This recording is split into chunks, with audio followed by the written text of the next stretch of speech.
Olá, ouvinte da Rádio Estadão e também telespectador da TV Estadão. Nessas duas plataformas do Grupo Estado começa mais uma edição do Estadão Discute, que é um programa que debate e aprofunda os principais assuntos da semana, sempre com a presença de dois convidados para ajudar o ouvinte e o telespectador a entender um pouco mais dos bastidores, também dos detalhes que envolvem esses acontecimentos. E essa semana o principal acontecimento histórico, por muito tempo vai persistir essa lembrança na nossa história do segundo impeachment de um presidente da República em 24 anos. Dilma Rousseff foi destituída, embora não tenha perdido os direitos políticos, a chamada inabilitação, mas agora temos que projetar daqui para frente como é que vai ser o governo do presidente Michel Temer. Para nos ajudar nisso, estão aqui dois convidados que eu apresento agora.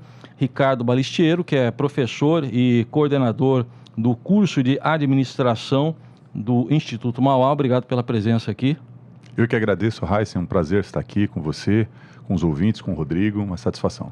E também aqui presente Rodrigo Prando, que é sociólogo e professor do Centro de Ciências Sociais e Aplicadas da Universidade Mackenzie. Obrigado pela presença, professor. Obrigado pelo convite. Professor, com certeza, Ricardo, teremos um bom diálogo aqui. Agradeço novamente esse convite. Bom, vamos estabelecer conexões entre a política e a economia, né? Porque estão cada vez mais ligadas, principalmente nesse período de interinidade que agora se transforma em efetivo do presidente Michel Temer. Mas começando ainda com o impeachment, eu vou começar aqui com o professor Prando e também depois, na sequência, com o Ricardo Balistiero.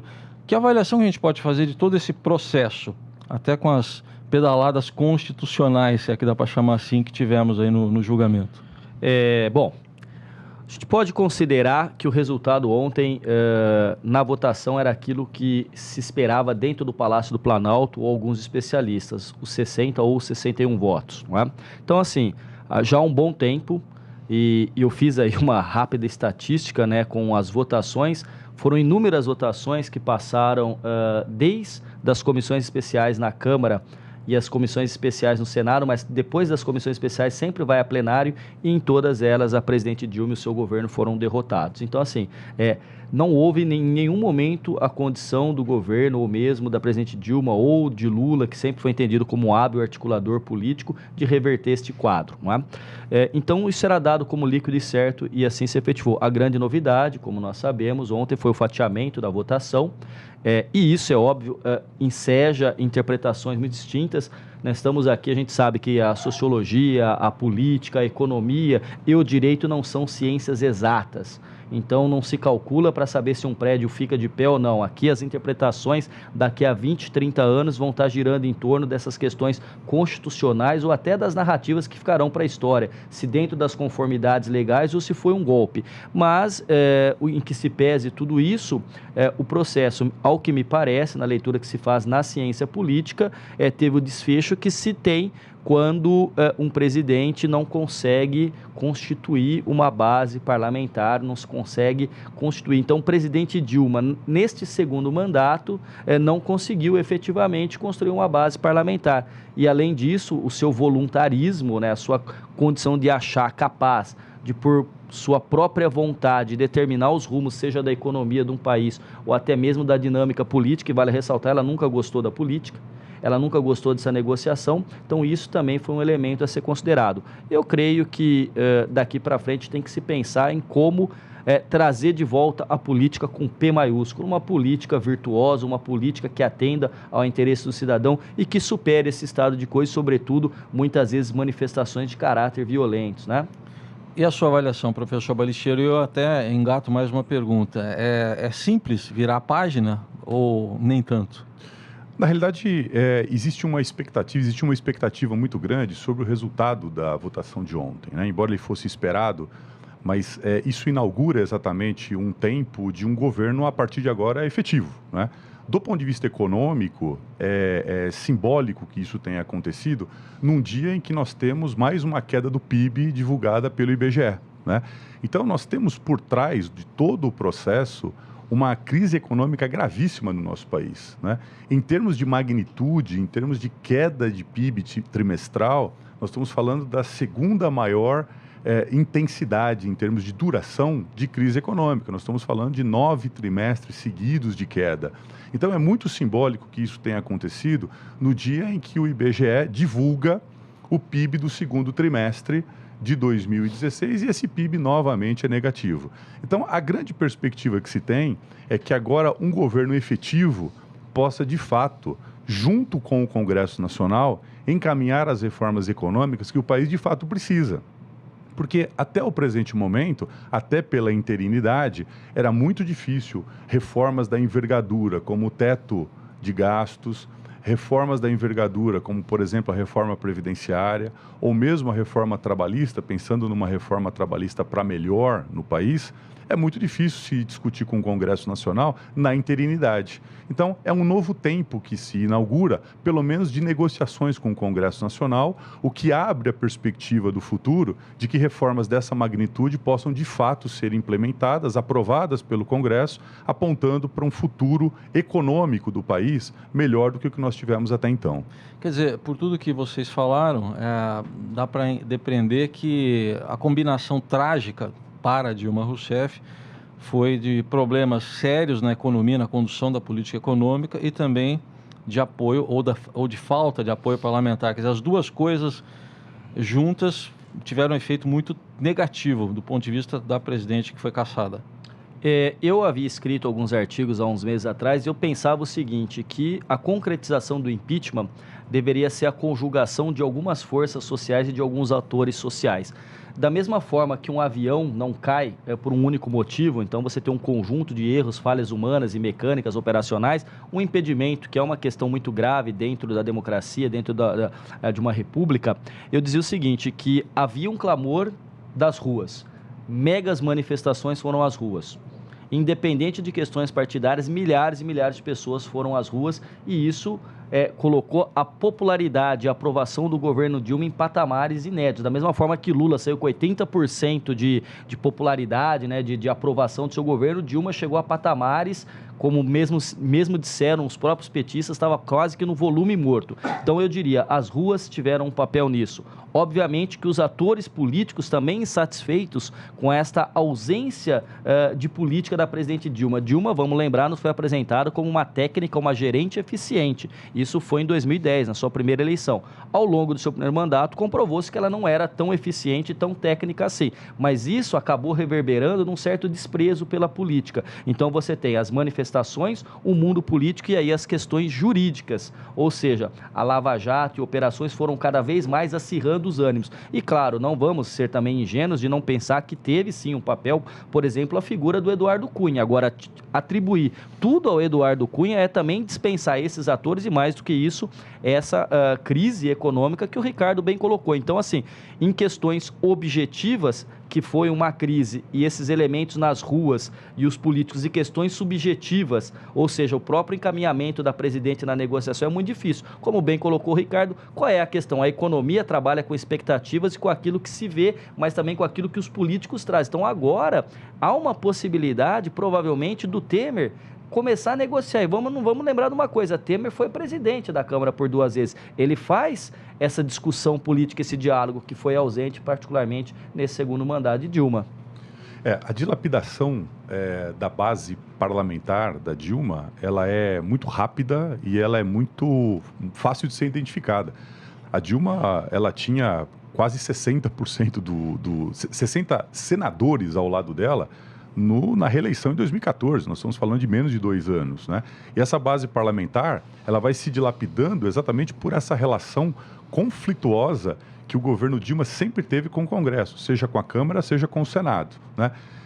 Junta isso tudo uma visão bastante ultrapassada de mundo e da forma como o Estado deve gerir a economia, né? Vamos nos lembrar que a Dilma assume a presidência da República lá no ano de 2011, com o país rodando com algum equilíbrio fiscal, com geração de superávit primário naquele momento, com inflação dentro da meta e com o desemprego em níveis recordes de baixa, né? Uhum. Com o país ainda com grau de investimento, né?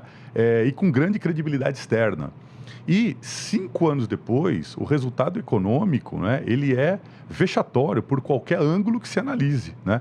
Então nós temos hoje o Estado em frangalhos do ponto de vista fiscal, Haja vista que o projetado para esse ano, autorizado pela Câmara, é de 170 bilhões de reais de déficit. Lembrando que esse déficit é primário, ou seja, a conta de juros não está inclusa nisso. Nós temos uma inflação pelo segundo ano consecutivo acima da meta. Nós temos a economia entrando praticamente no seu terceiro ano de recessão, algo que só aconteceu no país há 80 anos atrás, ou seja, na década de 30, e a nossa credibilidade externa colocada em xeque mais uma vez. Então, o resultado do ponto de vista econômico, ele é pífio, né? Junta-se essa visão bastante distorcida de como gerir a economia, com a dilapidação da base parlamentar, bem colocada pelo professor Rodrigo, a gente consegue entender que, assim como um avião, né, o acidente ocorre por uma conjunção de fatores e eles são facilmente explicáveis pela dilapidação da base parlamentar e pela deterioração dos fundamentos da nossa economia. Aliás, tem um aspecto que eu queria abordar com vocês, que é político, mas acho que tem impacto em todo o resto também. Afinal de contas, Michel Temer herda esse mesmo sistema que está aí. Não tivemos ainda uma reforma política, eleitoral. A gente só tem meia sola de vez em quando, né?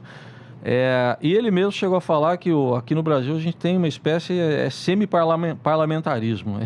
É isso que a gente vive.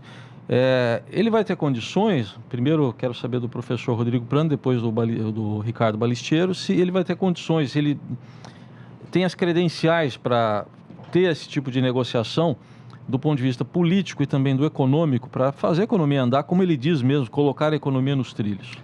Bom, politicamente, condições ele tem para começar a negociação e tentar dar alguns parâmetros. O mercado, né, que parece ciente, né, sobrenatural, mas esses atores econômicos, empresários, investidores, sejam fora do Brasil ou dentro do Brasil, eles querem que alguns elementos sejam claros, porque ninguém também quer investir sem condições de saber o que vai acontecer dali para frente. Então, ele tem sim condições de tratar de uma negociação. Agora, uma outra questão, assim, ele herda esse sistema político e esse sistema político carece de uma reforma política profunda. Claro que reformar uma casa é mais fácil do que construir uma nova, mas há uma necessidade de reforma. E isso já estava claro nas manifestações de 2013, mostrando que, sobretudo, a representatividade não é capaz mais de uma sociedade conectada, globalizada, em rede, de dar conta à vazão dos anseios populares. Então, sim, ele tem condições de negociar, ele pode fazer isso, eu acho que ele tem, nesse sentido, melhor habilidade política, mas não é uma coisa simples, porque ele herda realmente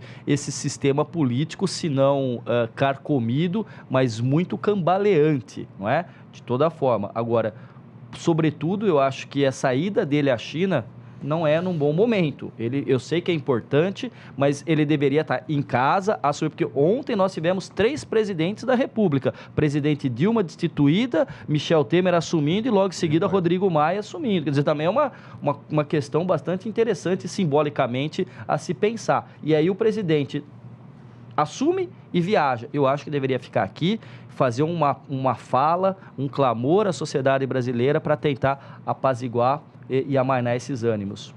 Eu senti falta desse discurso para a nação ontem, né? Isso foi algo que parecia, a impressão que dava é que o Michel Temer estava bastante preocupado com a votação para poder pegar o avião e ir para a China e estrear como presidente efetivo do país. Então, senti falta dessa fala para a nação, né, tentando exatamente mostrar quais seriam os rumos. O Congresso Nacional, embora a fragmentação política seja bastante grande dentro do Congresso Nacional, ele sai bastante empoderado, vamos assim dizer, exatamente pela capacidade que o Congresso tem de poder destituir um presidente da República, como foi feito, levantando-se exatamente uma questão, que é uma questão que ainda está em bastante discussão e que vai gerar bastante debate, que é a questão das pedaladas fiscais, enfim. Os presidentes da República do futuro certamente vão ter que tomar bastante cuidado com isso, né? Porque esse empoderamento foi dado ao Congresso Nacional. Agora, o desafio é bastante grande, né? A lua de mel com o governo, ela dura provavelmente alguns meses, talvez até o final do ano. A favor do Michel Temer, a favor do governo Temer, acho que existem hoje duas questões que são importantes. Primeiro, uma recuperação cíclica da nossa economia, né? E os dados do IBGE, embora eles tenham sido negativos, eles mostram uma pequena retomada ou pelo menos a estabilidade de queda. No PIB agora. No PIB, né? E isso dá uma vantagem para o governo importante. E a segunda foi construída pelo próprio Temer, né? Todos os dados internacionais, eles mostram uma melhora de credibilidade. Isso pode ser materializado na alta da Bolsa e na redução do risco, né? A gente pega os indicadores de risco externo, eles melhoraram muito nesses últimos 100 dias, né? E aí o Temer construiu isso, porque ele tem hoje a equipe econômica talvez mais técnica e mais bem preparada que nós tivemos no Brasil nas últimas décadas, né? Então isso pesa favoravelmente ao governo. Agora, no frigir dos ovos, o país só melhora se reformas efetivas forem aprovadas. E para as reformas serem aprovadas, passa por uma negociação que não será fácil com o Congresso Nacional, porque ela mexe com muitos interesses. E vamos lembrar que o Temer terá no Congresso Nacional, provavelmente, um PT e uma oposição bastante aguerrida, né? E, evidentemente, bastante ressentida do resultado da votação de ontem. Aliás, aproveitando esse gancho que o professor Ricardo Balicheiro dá, a própria presidente Dilma, ex-presidente agora, convocou essa oposição para ser aguerrida, resistente. Primeiro que eu tenho uma certa dúvida sobre a liderança dela, eu queria que o professor Prando falasse também isso, porque até o momento ela não demonstrou, como vocês mesmos disseram aqui, essa capacidade de liderança enquanto governante. Será que ela teria enquanto oposição? E o papel de Lula nessa história? Bom, são algumas partes na mesma pergunta. Vamos então por partes. Presidente Dilma disse que vai ser aguerrida e que vai à oposição e vai cobrar. Talvez seja um papel interessante, né? O PT, simbolicamente, se construiu como um partido que trouxe duas bandeiras, né? Da ética e de uma nova política, uma nova forma de ver. Claro que hoje a gente tem certas dúvidas disso, mas o PT foi muito bem como oposição, né? O PT pediu praticamente quase que 5 dezenas de impeachment de todos os presidentes, que naquele momento nunca era golpe, né? Era sempre um recurso legal e constitucional. Então o PT indo para a oposição, eu acho que deve, e ele faz um papel que historicamente sempre lhe coube. O que o PT nunca gostou muito, talvez seja essa ideia da democracia de rotatividade no poder. Então, mas isso tem que ser pensado, né? O PT, como o PMDB, não é um partido monolítico, são várias alas dentro do PT com questões assim. Agora, disso que você coloca a outra figura, porque ontem, obviamente, Dilma, simbolicamente, politicamente, sai derrotada. Mas também sai derrotado e simbolicamente combalido o presidente Lula. Porque o presidente Lula a escolheu. Em 2005, quando o mensalão estoura, praticamente o primeiro escalão do governo e os sucessores naturais de Lula ou vão responder processo ou serão presos. E aí a sacada é tirar alguém que não é uma política de carreira, mas que tinha uma visão técnica, um perfil gerencial. E Dilma apareceu ali. Incrivelmente, até ela mesma brincou, né, quando ela disse que gosta muito de PowerPoint, né? O Lula ficou maravilhado quando descobriu que Dilma podia mexer em planilhas Excel e colocá-las no PowerPoint. Então imagine que para isso chegar a uma presidência da República. Agora, Lula sai enfraquecido, né? E nisso que o Ricardo falou, é importante pensar o seguinte: essas medidas estruturais, teto para o gasto público, previdência, entre outras, são impopulares. E Temer tem 2 anos. Qual é a sinalização que o PSDB já deu? Se o presidente Temer começar a postergar essas reformas, indica que ele tem intenções eleitorais. E aí o balão de ensaio foi lançado antes mesmo pelo Rodrigo Maia, que disse que se o governo tiver uma melhora do cenário econômico interno, de expressividade internacional, é óbvio, é lógico que ele vai querer concorrer à eleição. Ele disse que não, mas o PSDB está ali porque o PSDB também tem a vocação para voltar à presidência da República nas suas principais lideranças. Então, realmente não é nada fácil.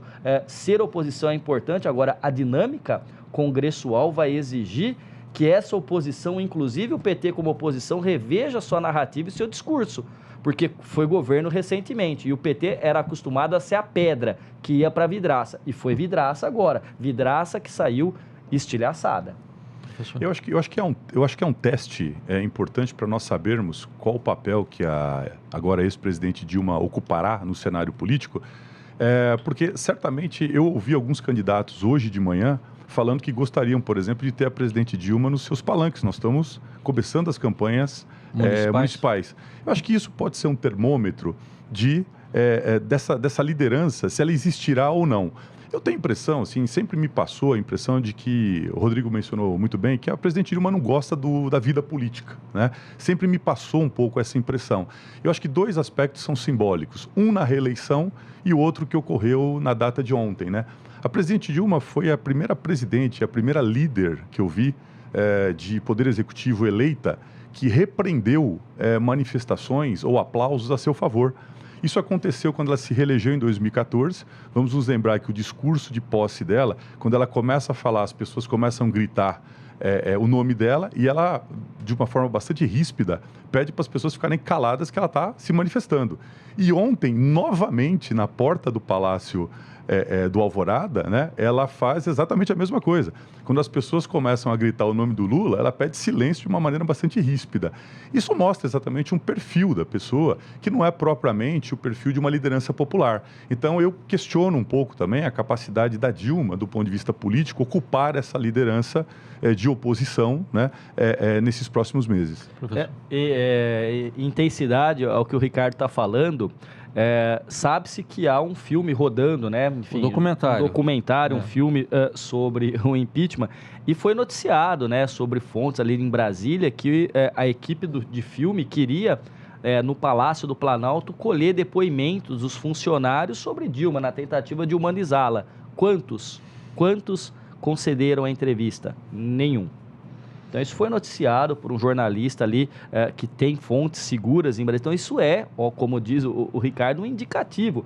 Veja, mesmo no momento em que ela fazia sua defesa, sua fala no Senado, ela falava assim para o advogado dela, né, para o Zé Eduardo, me dá aqui, onde está? Ah, deixa, eu já decorei. E aí falava, não conseguiu fazer uma conta de 30% e 10%. Então, assim, se formos comparar com Lula e Fernando Henrique, que foram os seus antecessores, o Fernando Henrique é um intelectual, sofisticado, mas também sabe fazer política. O Lula não é o intelectual acadêmico, mas é intelectual no sentido gramsciano, que é uma liderança, mas que também faz política e fala. Dilma tem essa dificuldade.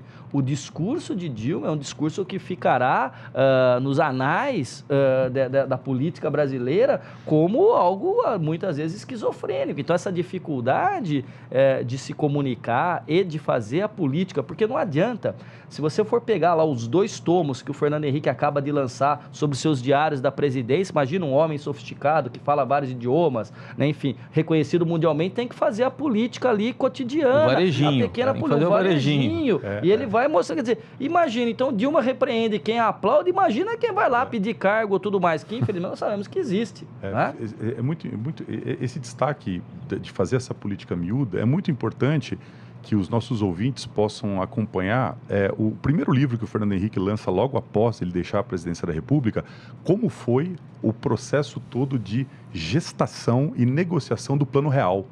Quer dizer, o Plano Real, que surge como um plano genial, e de fato ele de combate à inflação, na cabeça de 2 gênios, enfim, o Pércio Arida e o André Lara Rezende, mas a negociação política por trás daquilo, feita pelo Fernando Henrique e pelas lideranças políticas da época, né, mostra exatamente que no Brasil há necessidade desta negociação no dia a dia com o principal ator, que é exatamente o Congresso Nacional, né, não tem muito jeito, né, e eu só pegando uma carona no que o Rodrigo falou, só para fazer uma complementação, que eu acho que é importante, um pouco desse lado ríspido e o perfil realmente da ex-presidente Dilma.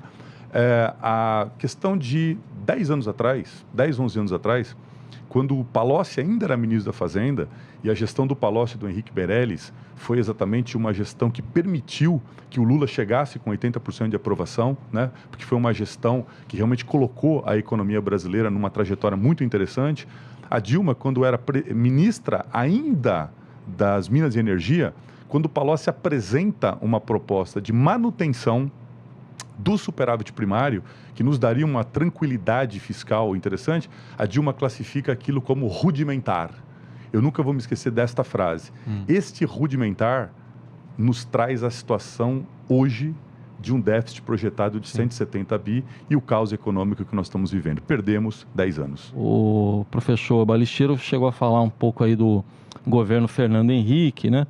E me trouxe aqui a memória do presidente Itamar Franco, enfim, é inevitável a comparação, porque ele foi o vice que assumiu no outro impeachment que tivemos. O Itamar teve que ser convencido do plano real, segundo consta aí nos registros.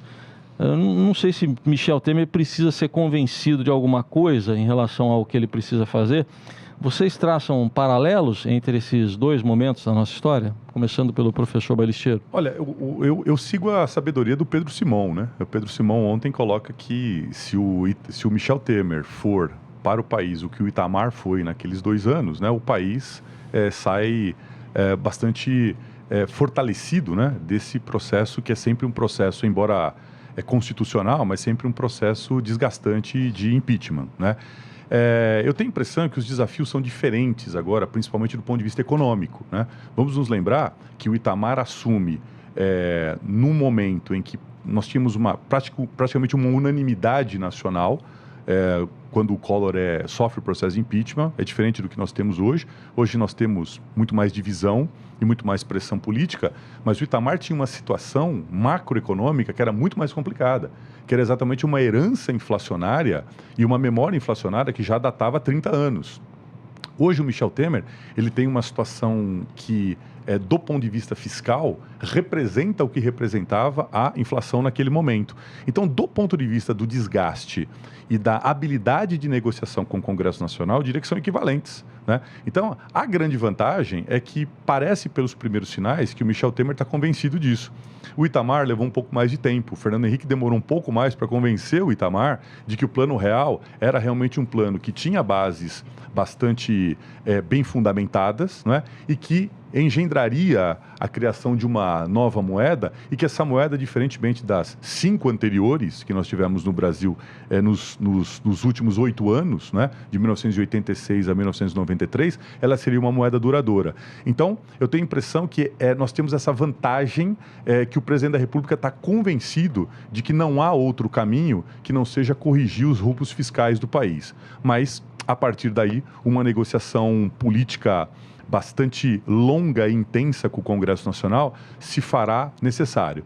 Se isso acontecer e se o governo for bem sucedido, conseguir colocar o país nos trilhos com ajuste fiscal, com inflação novamente dentro da meta e principalmente com a retomada da credibilidade internacional, eu acho que o Michel Temer vai ter um grande concorrente nas eleições de 2018, que é exatamente o atual ministro da Fazenda. Ele seria talvez o Fernando Henrique do Michel Temer? Bom, eu fico bastante... Se bem que na época desculpe, professor, na época do Itamar não tinha reeleição, não tinha essa tentação, né? Que ele disse que não vai ser, mas tudo bem. Pois é. Não, eu fico muito tranquilo aqui para tratar disso, porque os meus estudos de doutorado versam sobre essa trajetória política e intelectual do Fernando Henrique. Se pensarmos comparativamente, né, o Itamar, quando fica claro para ele que Collor não teria condições de ter prosseguimento, chegam e dizem: presidente, ou o senhor tem São Paulo consigo ou não governa o Brasil. E ele fala assim: quem você pensa para apoiar esse novo governo? Ele sugere: eu sugiro o senador Fernando Henrique. Tem trânsito no empresariado, tem trânsito nos intelectuais, tem trânsito junto aos políticos, e aí Fernando Henrique, num primeiro momento, é convidado para ministro das Relações Exteriores. É praticamente juntar a fome com a vontade de comer. Um político que havia sido um sociólogo que fala português, inglês, francês e espanhol e que vai viajar o mundo tentando promover uma melhoria da imagem do Brasil, para ele é perfeito. E aí Fernando Henrique, em Nova York, conversa com o Itamar Franco e diz: olha, eu vou te colocar como ministro da Fazenda. Ele fala: você tá louco, isso aí é enterrar minha carreira política. Ele fala: vou pensar e depois te ligo. Volta ministro. E aí ele vai dormir lá na embaixada, fala: olha, pode dormir que o presidente não precisa mais falar com você. De manhã liga a dona Ruth e fala: você se tornou ministro. Ele liga pro Itamar e falou: seu presidente, com perdão desse pessoal, o senhor tá louco? Ele falou assim: não, a repercussão tá sendo ótima, volta para cá. O Fernando Henrique desembarca no Brasil e diz o seguinte: o Brasil tem um problema, a inflação. O segundo problema, a inflação. O terceiro problema, a inflação.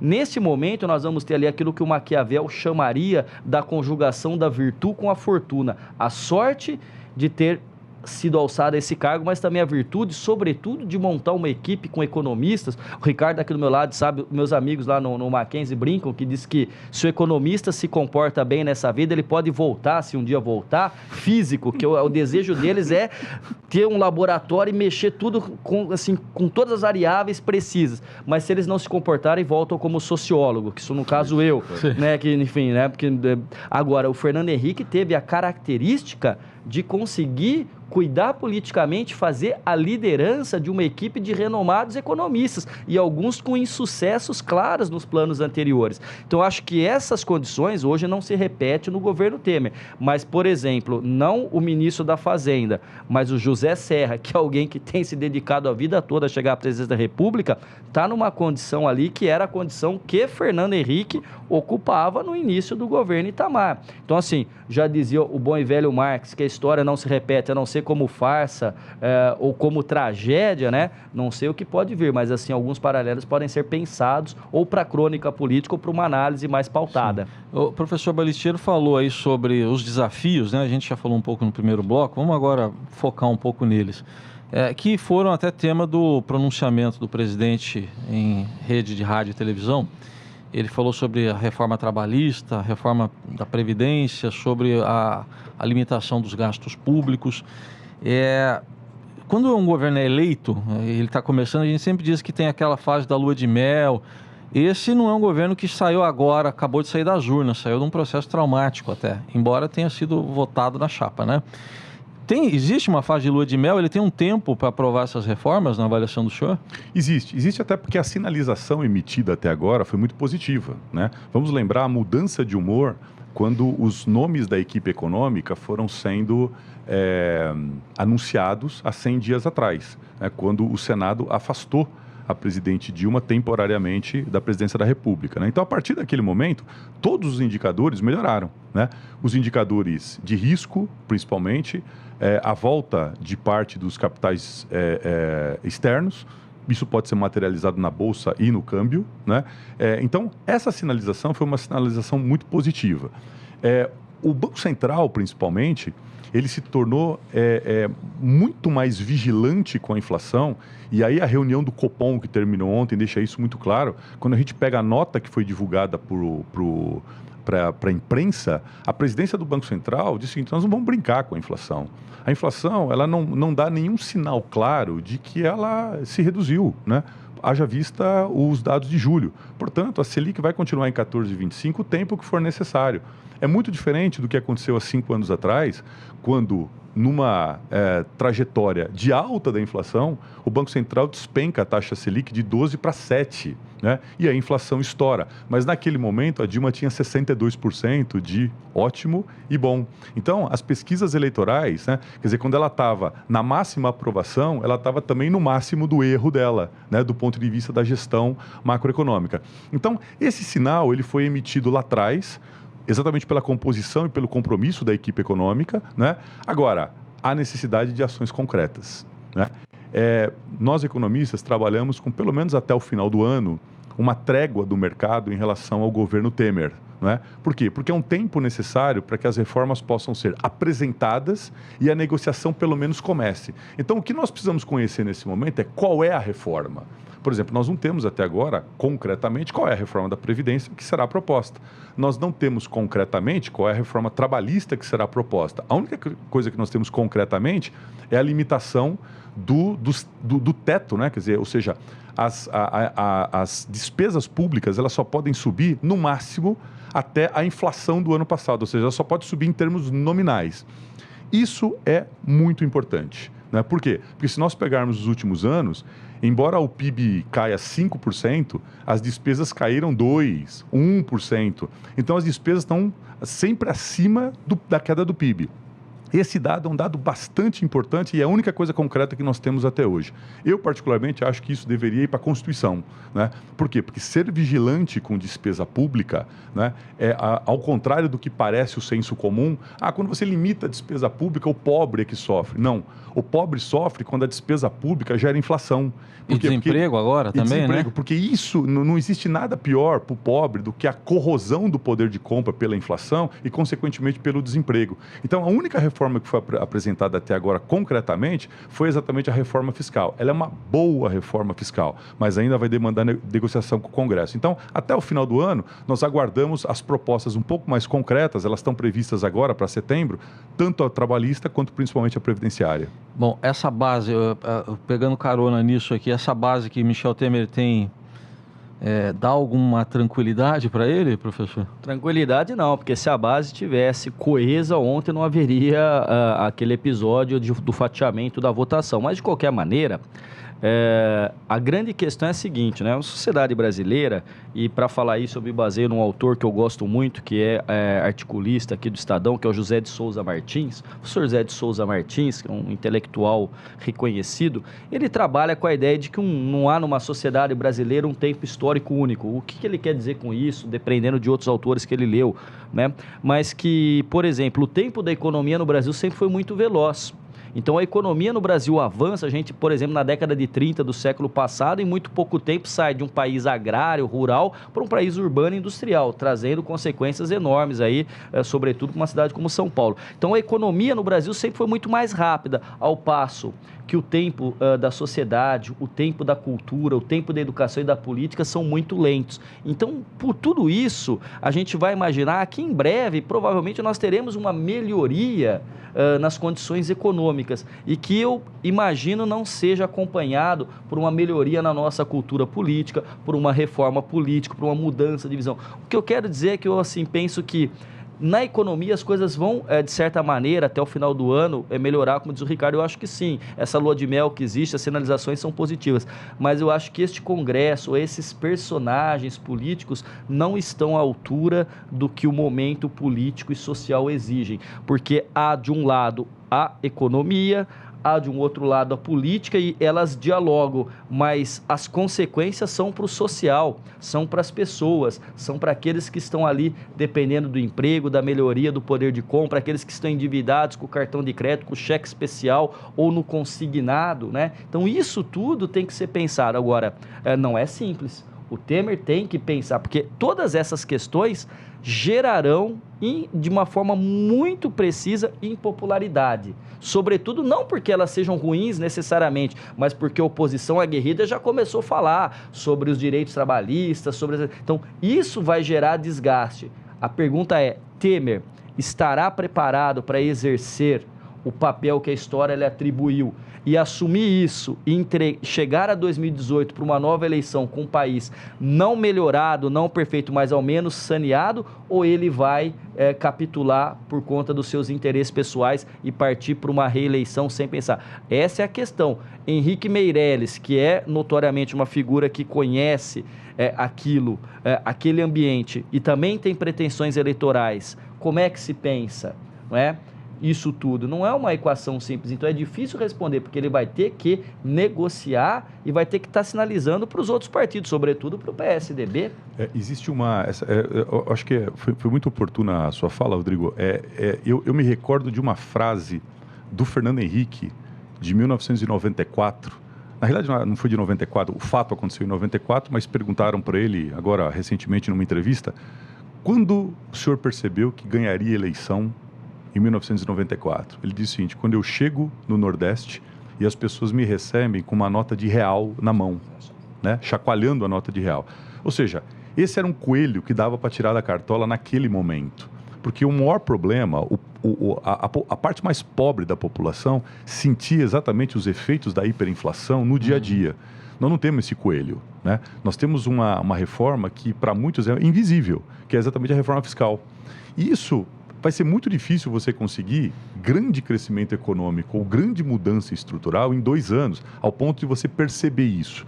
A mudança de humores, fiscal melhor, inflação dentro da meta, etc., pode gerar o quê? Pode gerar algum crescimento econômico e alguma geração de empregos. Mas a deterioração desses últimos 5 anos, ela realmente é obra para reconstrução. Nós vamos demorar realmente alguns anos ainda, e eu não sei se os 2 anos de Temer serão suficientes para que a população perceba isso. Vai que ele quer mais, né? Depois, né, professor, como levantou aqui o professor Prando. Ele disse que não, né? Falou com a gente aqui, até em entrevista exclusiva, falou que não, que o retrato dele, foi até a pergunta que eu fiz a ele, o seu retrato, se tudo der certo, o seu retrato vai estar na urna? Eu falei, não, meu retrato não estará na urna. Mas pode acontecer que docemente contrariado, né? Constrangido, e daqui a 2 anos, docemente contrariado, ele aceite. O clamor, né? dos aliados e das ruas. Isso, esse clamor todo. Mas o professor Balisteiro falou sobre um bicho aí, que é o coelho. Então, eu não sei se esse é um bicho, para alguns é um bicho também, a Lava Jato. Então eu queria abordar um pouco esse talvez imponderável que é a Lava Jato, porque a gente ouve muito falar que o Brasil precisa investir em infraestrutura, né? Isso já há muito tempo que se fala nisso, e as grandes empresas da infraestrutura nacional estão lá envolvidas na Lava Jato. Queria começar com o professor Balisteiro. É imponderável mesmo a Lava Jato? Ela é imponderável e o mais importante é que essa troca de governo não freia a Lava Jato. Eu acho que se existe, eu acho que nós temos uma série de avanços no país nesses últimos 20 anos. Se nós pensarmos o que o Brasil era em 1994 e o que o Brasil é hoje, com todos os problemas que nós enfrentamos, mas é um país que avançou minimamente, né? Infelizmente, nesses 5 anos de Dilma, pelas questões que nós já elencamos aqui, nós andamos alguns anos para trás, né? Do ponto de vista fiscal, do ponto de vista de inflação, do ponto de vista da deterioração, principalmente dessa nova classe média que surgiu durante os anos de governo Lula, enfim, mas o país avançou em vários aspectos, né? E um dos aspectos é exatamente o combate à corrupção, né? Quer dizer, quando nós poderíamos pensar que nos anos 90 nós conseguiríamos ter políticos na cadeia, que nós teríamos empreiteiros presos, grandes empresários, né? Então, esse foi um avanço realmente que nós não temos como frear, né? E daí pode surgir realmente o imponderável. Então eu diria o seguinte, do ponto de vista econômico, embora as reformas estejam no caminho correto e pelo menos no discurso realmente a equipe econômica está no caminho certo, mas não tem nenhuma grande novidade, não tem uma hiperinflação para ser combatida, não tem nada disso, né?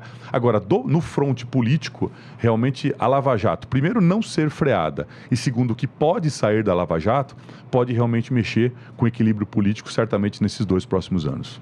Sua expectativa, professor? Bom, concordo com o professor Ricardo de que não deve ser freada. Agora, a Lava Jato, ela tem uma também conjugação de alguns fatores. Então, a sociedade brasileira esteve mais aberta para esse tipo de ação. Então, isso realmente é simbolicamente uma novidade. Você vê um empreiteiro milionário preso. Então, assim, jamais se imaginou isso no Brasil. Mas também parte da novidade da Lava Jato é porque esses que estão à frente dela, o juiz Sérgio Moro e o procurador Deltan Dallagnol, são figuras que, primeiro, estudaram muito o assunto. Então, eles são estudiosos, são especialistas no combate ao crime de lavagem de dinheiro. Foram se especializar e estudar com as figuras internacionalmente reconhecidas. Então, não dá para imaginar que uma operação dessa tenha apenas questões ligadas à corrupção. Saindo do campo da corrupção e pensando na cultura política, a Lava Jato traz, são ambos muito jovens, não é? Se comparar com a média do magistrado ou da procuradoria, são jovens estudiosos das questões. Então isso deve não só ficar circunscrito a esse âmbito, mas ultrapassar e entrar na sociedade como elemento da sua cultura política e também da cultura jurídica de que lei é lei e deve ser cumprida, independente de posições ideológicas ou de posição social. Eu imagino que a gente tenha no futuro essas questões colocadas e bem aceitas socialmente. Mas sai esse modelo não estou usando no sentido positivo da palavra, esse modelo de negócio envolvendo o poder público e o privado muda alguma coisa daqui para frente? Tem que mudar, porque veja só, não é possível você imaginar que há dependência de obras estruturais, como você bem coloca, mas cada obra estrutural é paga de uma maneira e você vê que o desvio por trás dela poderia se produzir 3 outras obras da mesma magnitude. Quer dizer, então eu ainda fico imaginando quando a conta efetivamente chegar de Copa do Mundo e de Olimpíada, porque ela não está clara ainda, tem coisa que vai aparecer. O Ricardo sabe disso, porque não quero dizer, o Rio de Janeiro, o custo de uma Olimpíada de 10 bilhões. 10 bilhões de euros, de reais está orçado em 43 bilhões. Rio de Janeiro, o Brasil tinha condição de assumir isso? Rodrigo, eu acho que esse é um ponto importante e eu acho que as eleições municipais, tive a oportunidade de ter algumas conversas com alguns candidatos, enfim, isso já está sendo sentido nas eleições municipais deste ano, né? Ou seja, a mudança da legislação do ponto de vista do financiamento privado já gera uma realidade diferente para as eleições municipais. Então, passar exatamente a limpo essas questões é fundamental para que você possa, de fato, retomar os investimentos em infraestrutura dos quais o país precisa, né? Mas sem necessariamente viciar o processo, que era exatamente o que acontecia nesses últimos anos. Então, eu acho que o que tem acontecido no país, do ponto de vista de combate à corrupção, e o impeachment um pouco vai nessa linha, né?